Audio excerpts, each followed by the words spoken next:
బతుకుతాడు పోలీసులతో. ఏం పద్ధతి? దేనికోసం చేస్తారు? అసలు నేను చేసిన తప్పేంటిది? నేను చేసిన అన్యాయం ఏంటి? ప్రజల కోసం బరాబర్ ఆ క్వారీలో ఇబ్బంది అవుతుంది. ఇల్లీగల్గా నడుస్తుంది క్వారీ.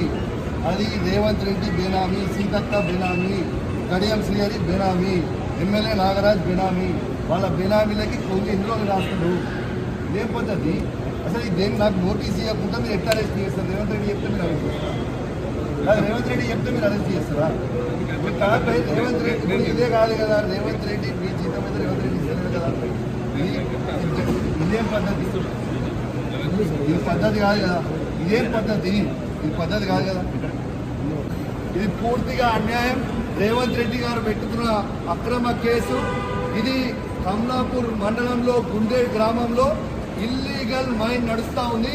ఇది ఆయన రేవంత్ రెడ్డి ఆధ్వర్యంలో సీతక్క, తర్వాత కడియం శ్రీహరి, ఎమ్మెల్యే నాగరాజ్ గారి బెనామీ.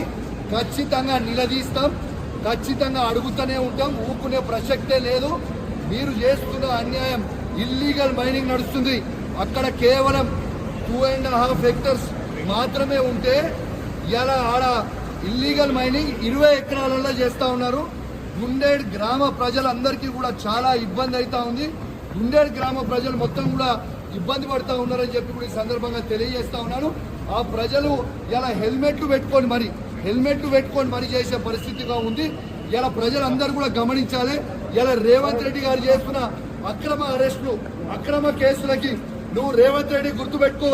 నువ్వు ఎన్ని కేసులు పెట్టినా, ఎన్ని బెదిరించినా భయపడేది లేదు. నీ సంగతి తప్పకుండా చెప్తాం. ఖచ్చితంగా ప్రజలన్నా చెప్తాం. ఖచ్చితంగా చెప్పే ప్రయత్నం చేస్తాం.